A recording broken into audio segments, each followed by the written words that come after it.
So New York fans rejoice. We are talking about you guys again.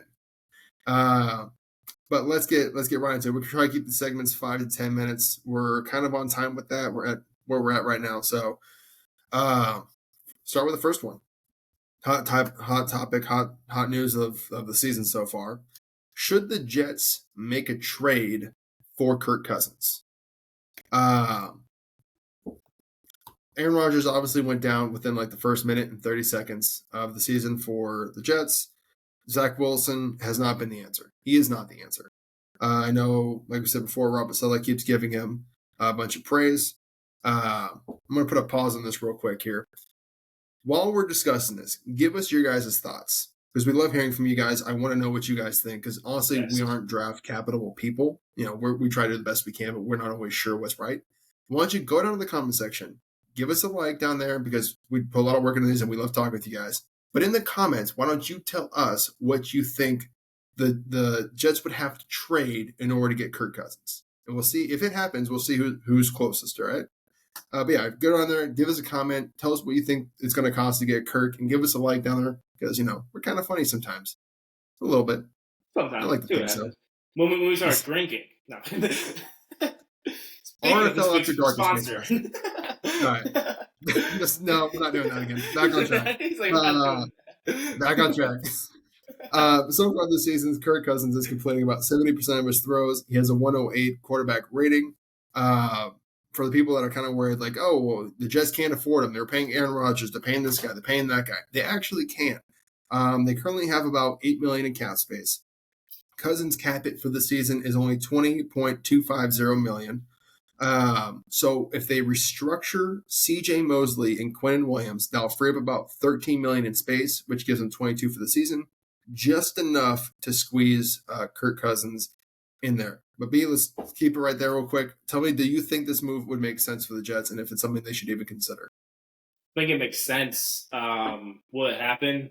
Probably very low chances, right? I mean, we talked about it earlier on in this show. Let's keep it brief here. Let's keep on time.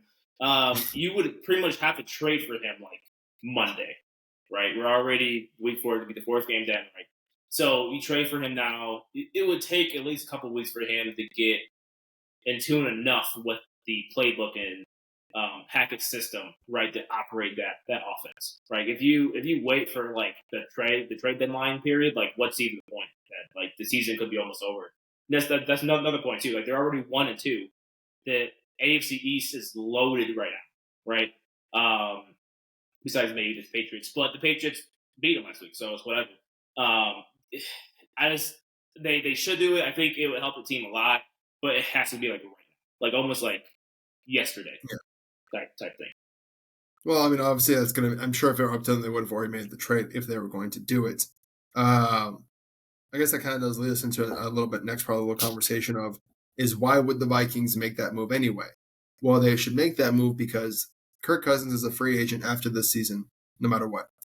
It doesn't seem like they have any intention of reselling him. It seems that they're ready and already turning an eye to the future. We discussed that in a previous video by the fact that they've gotten rid of a lot of their aging defensive players. They've gone young there. They're trying to go young on offense. Kirk Cousins is the only, really like one of the oldest players on the team, most expensive. They're clearly in a little bit of a rebuild. So my concern, if I were the Vikings front office, would be is if we hold on to Kirk Cousins, do we accidentally win a couple extra games that may move our draft spot from maybe 4 or 5 down to 12 or 13? Who are we getting then? So I think from the Vikings perspective, it does make sense to move him sooner rather than later. Because again, if you wait till week 8, week 9, maybe he helps you accidentally pick up a couple extra wins that hurts you. His value is also going to be much higher now than it is towards the trade deadline.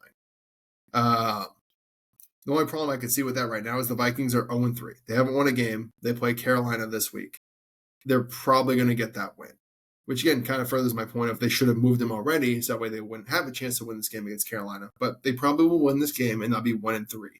It really is just going to depend on what point does the Vikings front office go, okay, it's time to pull the plug on this. We're not making a deep playoff run.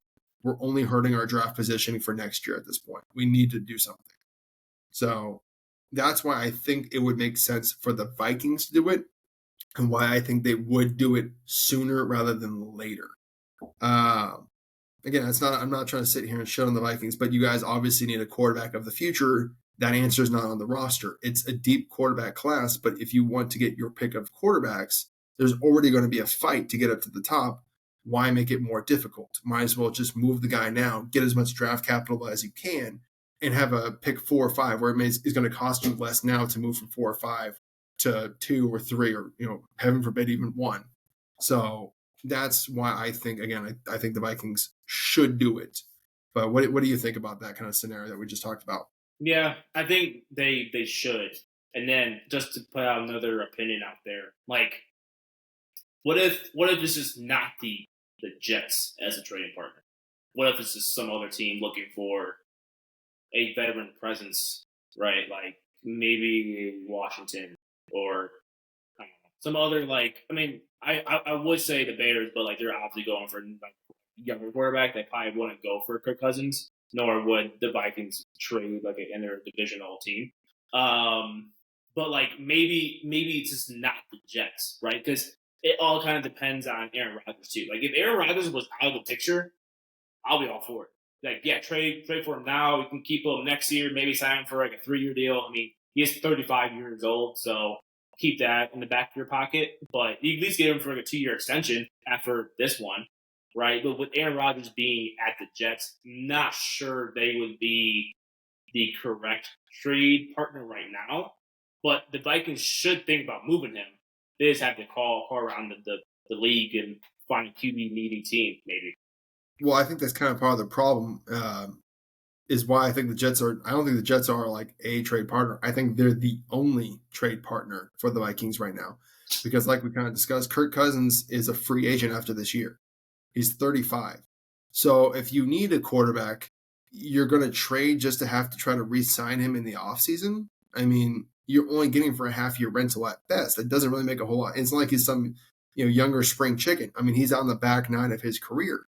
So you trade for him and then immediately have to commit a shit ton of money to him after only seeing him in a few game debut. The Jets have the advantage of they can trade for him, let him walk in the offseason, and just roll right back to Aaron Rodgers. You also, if you're the Jets, get the insulation of if Aaron Rodgers goes, hey, we don't, I'm not coming back like I tried. I'm not feeling it. The Achilles isn't good. You then already have Kirk Cousins in the building. You get first talks, first takes, first chance to give him an extension, 2 or 3 year extension, and that roster is in win now mode. Robert Saleh needs wins now. He's in, I think, year 3 of his coaching career there, so he really doesn't have time to fuck around. Joe Douglas doesn't really have time to fuck around. They kind of need a quarterback now. They don't have time to wait, tank this year and draft another guy, because then you still have Aaron Rodgers next year anyway. That's why, to me, this is the only situation where it makes sense to actually trade for Kirk Cousins. Because any other team, you might as well just get a young guy and roll with that. I'm gonna say something. Not saying I think it's not going to happen, but I'm just throwing it out there just for the sake of the conversation. Do you see a world where they make the trade for Kirk Cousins and then just cut ties with Aaron Rodgers going into next season? I'm not sure they would, but I don't know Aaron Rodgers' dead cap hit right now. If Yeah, I that's did, true. I could give you a little bit better of an opinion about that. But if they trade for Kirk Cousins and he comes in and he balls out, maybe they do, because you're not sure what Aaron Rodgers you're getting back coming off of an Achilles tear at 40. But again, I don't know what his dead cap is, so I don't want to say yes. And then it's like, well, hey, idiot, they have a $35 million dead cap hit. They couldn't do that. So that's Yeah. the only reason I'm a little hesitant on that. But I think more than likely, the only insulation it would provide you is if Aaron Rodgers retires, because I don't think you owe him the money as far as my current limited understanding of the contracts is. Okay. So, I'm sorry about that. That's it. Thank you. And that's why, to me, it just makes the most sense. Like, he's really, the Jets are really the only team in a position to need or could make that trade. Everyone else, you might as well just get a young quarterback. You don't need a 35-year-old guy. They're the only roster that's in win now that desperately needs a quarterback. The other one you could argue is the 49ers, but they seem very happy with Brock Purdy and how the way Brock Purdy's playing. Right. So you really don't have a whole lot of options there. That also kind of hurts what the Vikings can get in comp trade back. I know, again, I've seen a couple of people mention well, the Jets don't have this, they don't have that. Well, what about the draft capital? They still have their first this year. They don't have their first next year, I believe. At least what we saw this morning, they're projected to have their first this year, their third this year, another third, I think a fourth, a fifth, and I think that's about it. So I think right now it's kind of projecting that the Jets are going to send the second because of the conditional pick that was included for Aaron Rodgers. But we can check on that. We'll get that verified as well. I'm sure you guys, if we're wrong, please tell us in the comment section. Well, it's always good to know. Yeah. So if I were the Jets, I would offer my third round pick this year. I would offer my second round pick next year. And I'd offer Jermaine Johnson or another high-end defensive lineman because that's a position of strength for the Jets. The Vikings need talented young defenders, so I think it would make sense for them as well. And the reason I keep it that as well is because the Vikings aren't going to re-sign Cousins. You get him for a half-year rental. There really isn't a whole lot of other trade partners. So you get that package. And for the Vikings, it would make sense because you get a young player, you get a second next year, and at best, you would get a third if Cousins walks as a comp pick. So you're getting better than what you would get as a comp pick. Plus, for the Jets, you can trade maybe a little bit extra. You can throw in that extra whatever because you're getting that third round pick comp pick back now because he's going to sign the largest contract in free agency wherever he goes, which should get you the highest comp pick anyway. So you kind of get a little bit of a reimbursement on the trade anyway. So I think in that regard, it would kind of make sense for all people. I know Vikings fans are going to jump into our comments or jump into wherever and start yelling at us. We would never do that. That's an under. There's always a negotiation. You're never going to get as much as you think, and you're never going to give as little as you think. So that's kind of a meet in the middle. It's a good package of a third, a second, and a young, talented defensive player. Jets, you then get to recomp a third, which will be like, an early fourth or whatever it is.